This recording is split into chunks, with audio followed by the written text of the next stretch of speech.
નમસ્કાર, સ્વાગત છે આપનું લોકમંચમાં. અને લોકમંચમાં આપ જાણો છો કે 2026ના વર્ષની શરૂઆત થઈ છે, નવા વર્ષની શરૂઆત થઈ રહી છે, ત્યારે દરેક પોતાનું ભવિષ્ય જોતા હોય છે કે મારું ભવિષ્ય શું છે. યુવાઓ પણ પોતે પોતાનું ભવિષ્યની ચર્ચા કરતા હોય છે, વિચારતા હોય છે. સેમ વે ભારતની ઇકોનોમીને, ભારત વિજ્ઞાન ટેકનોલોજી ક્ષેત્રે ક્યાં છે એની પણ ચર્ચા થતી હોય છે. પણ ખાસ યુવાનોની વાત કરીએ તો જે મેં કહ્યું તેમ કે ટેકનોલોજીનો યુગ છે, એઆઈનો યુગ છે, તો યુવાઓને એમ થાય કે આ ટેકનોલોજીનો યુગ છે તો એમને એ ડર પણ રહે કે એઆઈ અને હવે તો એજીઆઈ પણ આવશે આવનારા દિવસોમાં. તો યુવાનોને ડર છે કે ક્યાંક અમે પાછળ તો નહીં રહી જઈએ. આ ડરની સાથે સોશિયલ મીડિયા અને ટેકનોલોજીનો ઉપયોગ જે પ્રમાણે થઈ રહ્યો છે એને લઈને પણ યુવાઓમાં સ્ટ્રેસ જોવા મળી રહ્યો છે. અને હવે એક ડર એ છે કે શું એઆઈ જો કદાચ ડેવલપ થશે અહીંયા તો લોકોની નોકરીઓ છીનવાઈ જશે. બીજી તરફ એમ કહેવાય છે કે નહીં, તમને ઓપોર્ચ્યુનિટી મળશે, તમને ઘણી બધી તક મળશે એઆઈ આવવાથી. આ ચર્ચા પણ છે. સાચું શું છે એ પણ ચર્ચાનો વિષય છે. બીજું, ભારતને વિશ્વની સોફ્ટવેરની ફેક્ટરી કહેવામાં આવે છે. તો ભારત તો વિશ્વની સોફ્ટવેર ફેક્ટરી છે, તો એઆઈના આવવાથી ભારતની આ સોફ્ટવેર ફેક્ટરીને કઈ રીતે અસર થશે એ જોવાનું છે. અને ભારત ખરેખર એક ગ્લોબલ ટેક હબ બનવા જઈ રહ્યું છે. વિશ્વ એઆઈ તરફ છે, ભારત પણ એઆઈ તરફ જઈ રહ્યું છે. તો એમાં યુવાઓની ભૂમિકા શું હોવી જોઈએ અથવા શું છે એ પણ એક અગત્યનો સવાલ છે. અને અત્યારે ગીગ ઇકોનોમી કે ફ્રીલાન્સિંગ જે ચાલતું હોય છે યુવાઓમાં, શું લાગે છે કે આ સ્ટેડી એમનું ફ્યુચર છે? એમાં એમનું ફ્યુચર સ્ટેડી રહેશે કે પછી કામ ચલાવવું એક વિકલ્પ કહી શકાય? અને માત્ર યુઝર્સ બનીશું કે પછી ટેકનોલોજીના ક્રિએટર્સ પણ બનીશું આજના ભારતના યુવા? કારણ કે આ ચર્ચા એટલા માટે છે કે ભારત યુવાઓનો દેશ છે. આખા વિશ્વમાં એવું કહેવાય છે કે ભારત જેટલું યુવાધન બીજા કોઈ દેશમાં નથી. એટલે જ આજે ચર્ચા કરવી છે કે એઆઈથી એજીઆઈનો યુગ આવે તો યુવાઓનું ભવિષ્ય શું છે. અને આ જ ચર્ચા કરવા માટે મારી સાથે ઉપસ્થિત છે જાણીતા ક્લેરિટી કોચ એવા રંજીત પાટીલ ઉપસ્થિત છે. રંજીતજી, સ્વાગત છે આપકા લોકમંચ में. નમસ્કાર. અને સાથે જ જે યુનાઇટેડ નેશનની ફેલો છે, આમ તો ભારતમાંથી 11 ફેલોની પસંદગી કરવામાં આવે છે 35 વર્ષથી નીચેમાં. અને એમાં ફર્સ્ટ ટાઈમ જ્યારે આ સિલેક્શન થયું એમાં સિલેક્ટ થયા છે 11માં. એવા મારી સાથે છે यूथ एक्टिविस्ट પણ જેમને કહી શકીએ, राधिका बजोरिया मारी साथ है. राधिका जी, आपका भी स्वागत है. नमस्ते. यस राधिका जी, पहले तो ये बताइए कि जब यूनाइटेड नेशन की बात आती है तो बहुत बड़ी एक बात आती है कि भाई जो वर्ल्ड की एक संस्था है तो उसमें अगर आपका सिलेक्शन होता है और वो भी 11 लोगों को लेना है और उसमें राधिका जी का सिलेक्शन होता है, किस तरह मतलब ये सिलेक्शन होता है?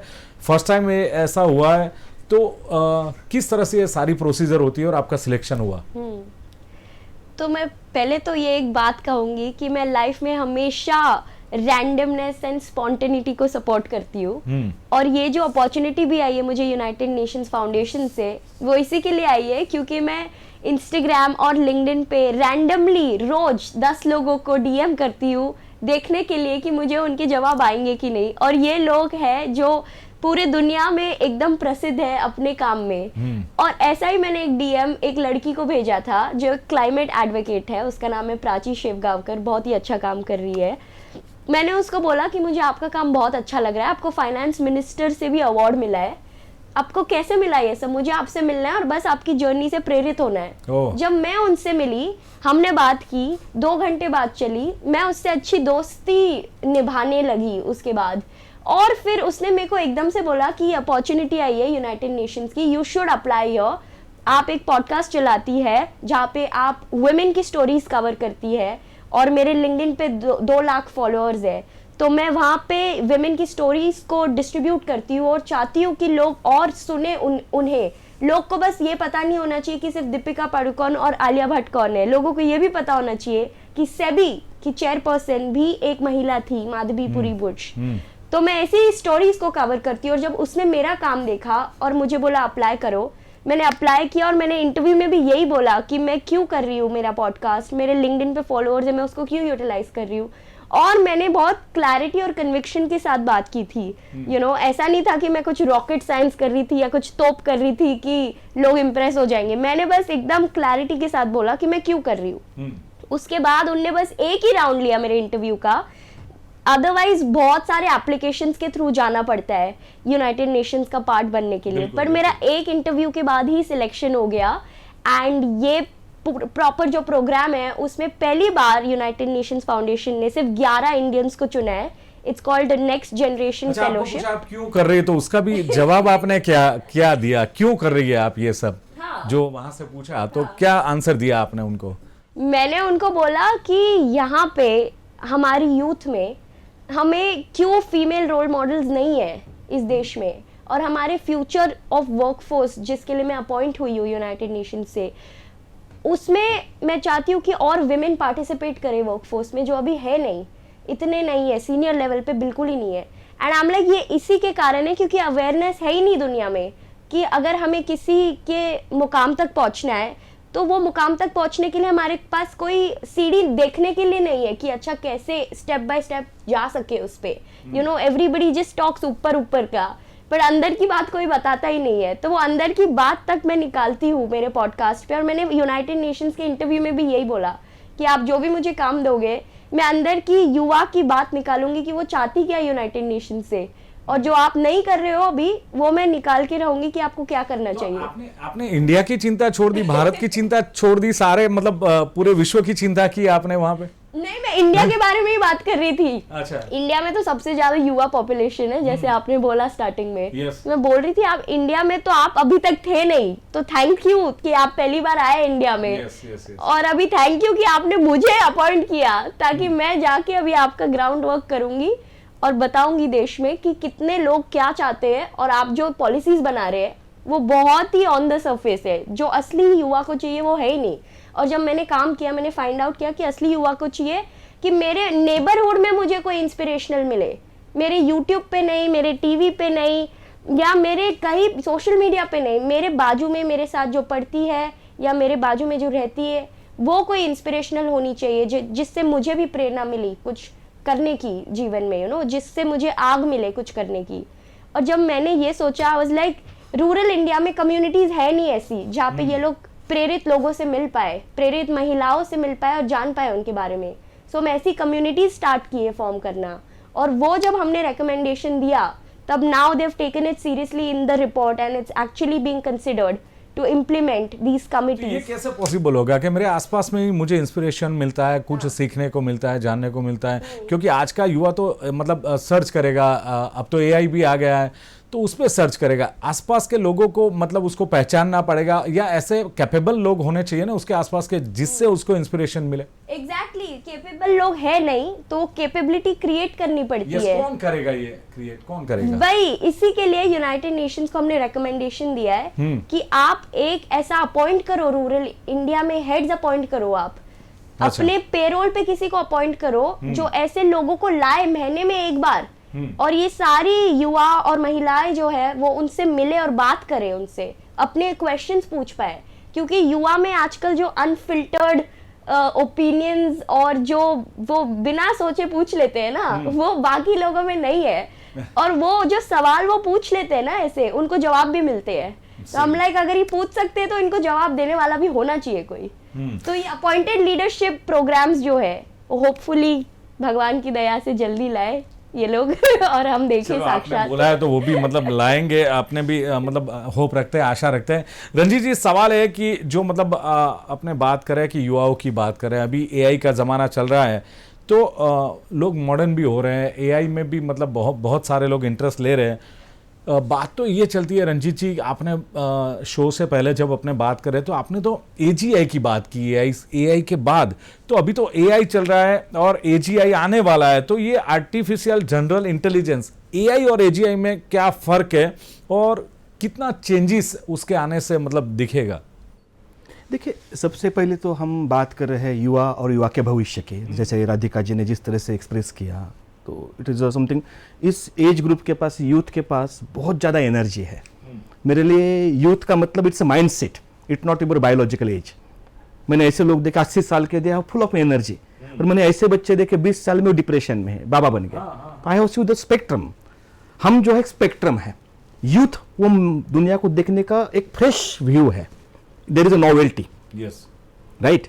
सो अभी जिस तरह से दुनिया बदली, स्पेशली पोस्ट एआई, एआई का मतलब आर्टिफिशियल इंटेलिजेंस, आर्टिफिशियल इंटेलिजेंस में दो टुकड़े हैं, एक है वीक इंटेलिजेंस, जैसे अभी हम जो चैट जीपीटी है, जेमिनी है जो यूज कर रहे हैं, वो वीक इंटेलिजेंस है, वो बहुत लिमिटेड काम कर सकता है। AGI is a strong intelligence, artificial general intelligence. तो एक डॉक्टर जो काम करता है वो एक एजीआई 1000 डॉक्टर का काम कर पाएगा 24/7 100 साल तक।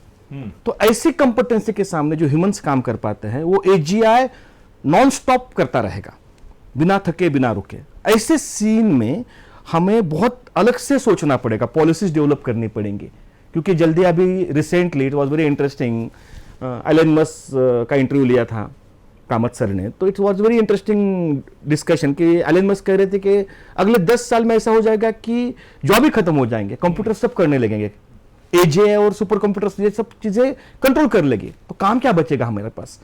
तो ये प्रश्न है। तो अभी नॉर्मल फ्रेम में हम सोच भी नहीं सकते हैं, लेकिन डेफिनेटली दुनिया बहुत स्पीड से बदल रही है। इस एज में जब एजे आ जाएगा तो आर्टिफिशियल इंटेलिजेंस आ जाएगा, तो पूरे वर्ल्ड की पॉलिसीज बदल जाएगी, एम्प्लॉयमेंट पॉलिसीज बदल जाएगी, थॉट प्रोसेस बदल जाएंगे, करियर बदल जाएंगे। रिसेंटली मैं पढ़ रहा था, रेडियोलॉजी जो है, एलोपैथी में जब मास्टर डिग्री लेते हो, आप एमबीबीएस पूरा करते हो, तो 3-4 साल आपको रेडियोलॉजी पढ़ना पड़ता है, डिग्री लेनी पड़ती है। तो अभी वीक इंटेलिजेंस जो एआई है वो रेडियोलॉजी को प्रिडिक्ट कर रहा है और उसकी एक्यूरेसी बहुत ज्यादा है। तो रेडियोलॉजी का करियर खत्म होने के कगार पे है। अगर ऐसे बहुत से फील्ड है जो बहुत बुरी तरह से इंपैक्ट कर रहे हैं और हम एक ट्रांजेक्शन फेज में है, तो इस ट्रांजेक्शन फेज में हमें एक फ्रेमवर्क बनानी पड़ेगी। जब भी कोई देश बनता है तो कुछ बुद्धिमान लोग एक जगह आते हैं और पूरे देश के फ्रेमवर्क बनाते हैं। बिल्कुल।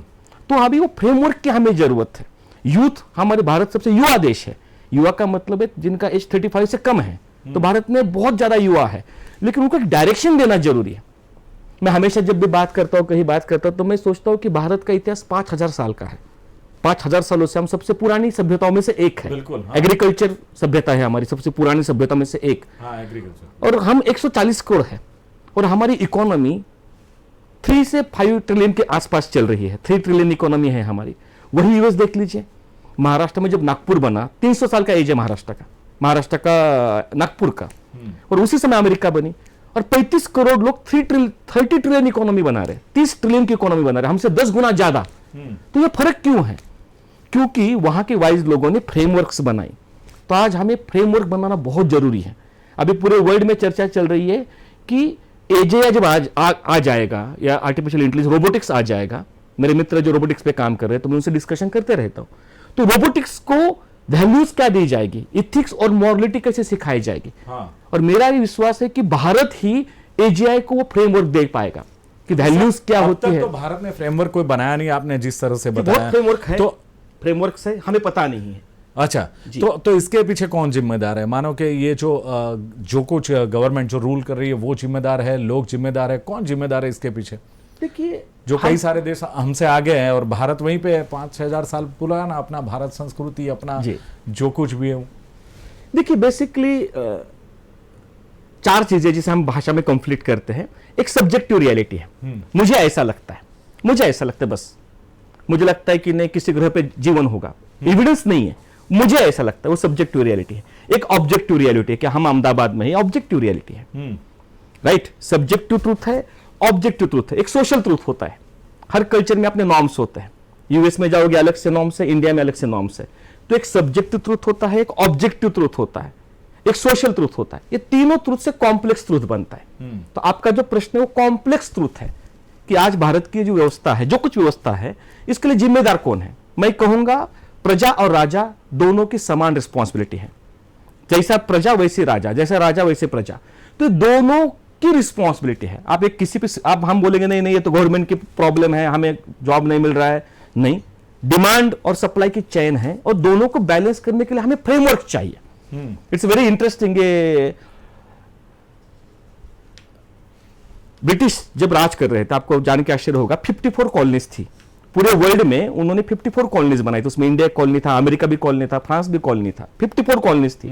और उनके ऑक्सफोर्ड यूनिवर्सिटी में उनके इंटेलेक्चुअल लोग बैठते थे और फ्रेमवर्क बनाते थे कि भाई भारत को अभी किस तरह से मैनेज करना है, रिसोर्सेज कैसे मैनेज करनी है, लोगों को कैसे मैनेज करना है। फ्रांस में इकोनॉमी सिस्टम अलग है, कल्चरल वैल्यूज अलग, उनको कैसे मैनेज करना है। तो वो डिजाइन होता था ऑक्सफोर्ड में। और वहां से वो पॉलिसी जहां अप्लाई की जाती थी। अभी रिसेंटली ऐसा हो रहा है इंडिया में, इंडिया की पॉलिसीज हॉरवर्ड बना रहा है। अच्छा, दैट्स वेरी इंटरेस्टिंग।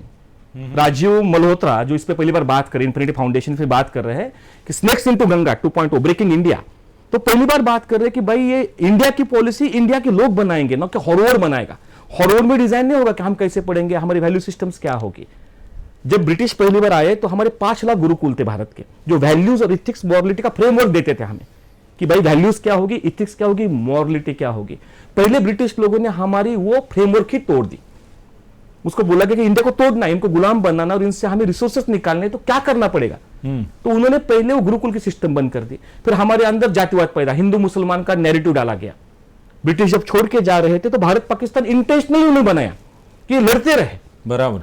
तो ये जो फ्रेमवर्क्स है अभी हमें रीथिंक करना पड़ेगा। राधिका जैसे जो यूथ है, ये जो इस एज ग्रुप के जो है, उनके पास खुद की अपनी सोचने की क्षमता है, they have a fresh view. तो हमें ऐसे लोगों के साथ रह के ओल्ड मॉडल्स को लेके नए फ्रेमवर्क्स बनाने पड़ेंगे, नई पॉलिसीज बनानी पड़ेगी। चलो बिल्कुल राधिका जी, नई पॉलिसी बनानी पड़ेगी, नया फ्रेमवर्क बनाना पड़ेगा। युवाओं पे बहुत सारा मतलब इस देश को अपेक्षा है, आशा है। पर एक बात ये चल रही है कि आज का युवा तो बहुत कंफ्यूज है, क्या करना है उसे पता है, क्यों करना है, वाई, वो एक सवाल रहता है, उसका पर्पज। तो उसमें क्या लगता है कि सही में क्या आज का युवा कंफ्यूज है कि उसके पास मतलब प्रॉपर उसका कोई मोटो है, उसका कोई गोल है? बहुत ही अच्छा सवाल किया आपने। आजकल हमारी जो जनरेशन है वो पर्पस छोड़ के ग्लोरी चेस कर रही है। ये सिर्फ बिजनेस में नहीं है, अब डेटिंग लाइफ में भी देख लो। जो व्यूअरशिप है हमारी अभी, उनको आप पूछोगे कि आज कोई पसंद आया है तो बोलेंगे हाँ, पर आप एक हफ्ते बाद बोलोगे कौन पसंद है तो उनके पास कोई और जवाब रहेगा। क्योंकि ऑप्शंस इतने हैं, accessibility to those options have become so much. तो अभी इसमें क्या होता है, if you don't know what your core is and what you stand for, you will get carried away by the world like this. आज कोई आपको बोलेगा कि अरे I think you are a great singer, you will think of becoming a singer. कल बोलेगा you I think you dance really well, आप dance pursue करो, you will do it. But if you know that you're good with speaking and you can do great motivational lectures and you want to stick to that only, you'll never be carried away by these perceptions. So I really feel that आज की युवा में ये missing है थोड़ा, क्योंकि हम लोग को instant gratification चाहिए होता है। अपनी आंखों से देखो, दूसरे के चश्मों से नहीं। Yes. Exactly. And patience तो मतलब it's a quality which has gone ancient now. You know, it's easier said than done. But I feel कि आजकल because you know social media के कारण आप एक वीडियो डाल दो और ओवरनाइट कोई सेंसेशन बन जाता है, तो वही अपेक्षा में बाकी युवा भी सोचती है कि हम इतना काम करें क्यों, हम भी क्यों ना एक वीडियो बनाए और फेमस हो जाए और पैसे बस घर बैठे आ जाए हमें। यू नो, सबको बस बिग बॉस में जाना है, रोडीज में जाना है, स्प्लिट्स विला में जाना है, पर किसी को आके वो होमवर्क नहीं करना है और ग्राउंड वर्क नहीं करना है। अच्छा, मानते हो कि अभी की जो मतलब एजुकेशन सिस्टम है, पॉलिसी है, वो इसके पीछे कुछ जिम्मेदार है? अगर नहीं है तो कोई मतलब चेंजेस या कोई इसमें सुधार करना है, ऐसा कुछ मानते हो आप? क्या लगता है आपको? एक्चुअली द थिंग इज, लोग एजुकेशन फॉलो ही नहीं कर रहे, इसके लिए ये प्रॉब्लम हो रहा है। If you see the ratio of people who used to get enrolled for MBA 5 years back versus now, it's drop down massively. पहले लोग को लगता था oh my God, we'll study at Harvard, we'll go to Oxford, we'll do an MBA, पर अभी लगता है कि क्यों करना है ये सब, सोशल मीडिया पे रील्स देख लो और सारा कंटेंट आ जाएगा। यू नो, अभी एजुकेशन होता तो परसिवरेंस की क्वालिटी आती, पेशेंस आता, उतना स्ट्रगल होता उनकी लाइफ में कि भाई GMAT देना है, कैट देना है, अपीयर करना है एग्जाम में, इंटरव्यू देना है, फिर जाके कुछ मिलेगा। यू नो, बट वो सब किसी ने किया ही नहीं अभी आजकल, तो वो क्वालिटीज ही नहीं आई है। So I think education is important, and because people are not going down that path, this quality is happening. And Nikhil Kamath ने अभी रिसेंटली बोला है कि जो MBA करेगा वो तो स्टूपिड है ही, ऑलरेडी उसके इतने फॉलोअर्स है, सोचो और रेशियो कितना कम हो जाएगा अपना। तो पाटिल जी सवाल यह है कि क्या ये जो मतलब बेरोजगारी का यहाँ पे सवाल है, लोगों को स्टार्टअप से लेके भी बहुत सारे सवाल है, बिजनेस करना है वो, तो क्या लगता है कि पहले से मतलब अपना एजुकेशन सिस्टम स्किल बेस्ड होना चाहिए या इसमें कोई बदलाव आना चाहिए? एजुकेशन सिस्टम के बारे में क्या कहना है आपका? देखिए, मेरा ऐसा सोचना है, दैट्स माय पर्सनल परसेप्शन, कि बेसिकली जो समाज है, हमें समाज में आपको 3 तरह के लोग मिलेंगे। मैं कहता हूँ उसे ABC। A अच्छे लोग, B बुरे लोग, C कंफ्यूज लोग।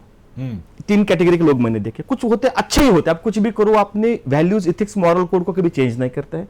कुछ ऐसे बुरे लोग होते हैं कि उनकी वैल्यूज एथिक्स मॉरल किसी को मैनिपुलेट करना ही होता है, और 80% लोग कंफ्यूज होते हैं। हाँ, कभी ए की तरफ जाते हैं, कभी बी की तरफ जाते हैं। इंडिया का सीन तो ये है, I don't know out of country किस तरह से थीम्स है, लेकिन इंडिया मैंने देखा 10% अच्छे लोग, 10% बुरे लोग और 80% लोग कंफ्यूज लोग हैं। तो इस कॉन्टेक्स्ट में अगर बात करनी है कि आज की इस दुनिया में आप जो बोल रहे हो एजुकेशन, तो मैक्सिमम यूथ जो है अभी सोशल मीडिया से इन्फ्लुएंस है।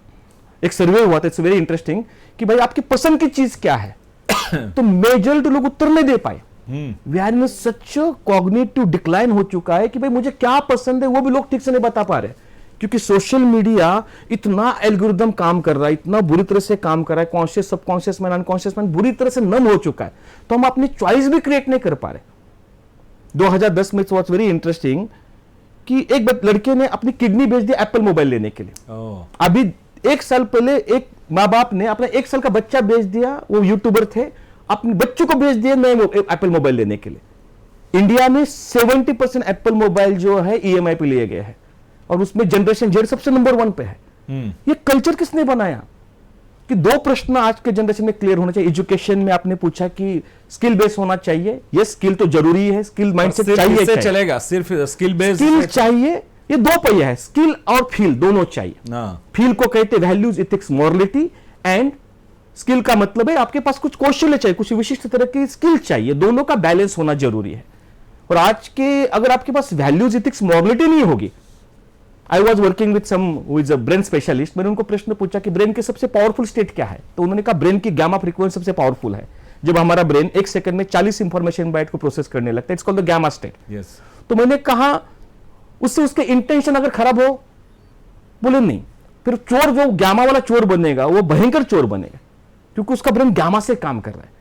तो अभी ब्रेन फ्रीक्वेंसी बदलना काफी नहीं है, हमें फ्रेमवर्क बनाने पड़ेंगे, इथिक्स मॉरलिटी और जो ethics values ethics and morality ठीक से डिफाइन करना पड़ेगा। आज दुनिया जो बदली है, बहुत चीजें बदली, तो हमें नई तरीके से फ्रेमवर्क बनाने पड़ेंगे और उस पर डिबेट्स करनी पड़ेगी। जी राधिका, अगर 30 सेकंड में कोई मैसेज देना है, बहुत टफ है, पर 30 सेकंड में अगर कुछ देना है, कुछ कन्वे करना है यूथ को, क्या कहेंगे आप? 30 सेकंड तो बहुत हो गया, यूथ का अटेंशन स्पैन ही 10 सेकंड है आजकल। But I would just say that आपको जो करना है आप करो, लोग तो कहेंगे जो उन्हें कहना है, बट आप जो कर रहे हो वो थोड़ा अंदर अपने अंदर देख के करो, बाहर की दुनिया को सुन के मत करो। And meditation, although it's very overrated and everybody has a different form of meditation, it could be dancing, singing or actually sitting like a yogic, but जो भी है वो please करो, because it will help you understand who you are as a person। आजकल हमें पता नहीं है, हम आइडेंटिफाई नहीं कर पाते खुद को समझो, बाकी पूरी दुनिया को अपने आप समझ जाओगे। ચલો બિલકુલ, એટલે પોતાને સમજો, એક વાત એ આવે છે, અને બીજું કે કંઈ પણ કરો, કુછ તો લોગ કહેંગે, લોગો કા કામ હે કહેના, તમે તમારામાં તમારે ધ્યાન આપવાનું છે। અને જે પ્રમાણે એઆઈની વાત ચાલી રહી છે, લોકો ગભરાઈ રહ્યા છે કે આપણી નોકરીઓ જતી રહેશે કે આ તે, પણ તમને મે બી ઓપોર્ચ્યુનિટી પણ મળી શકે છે।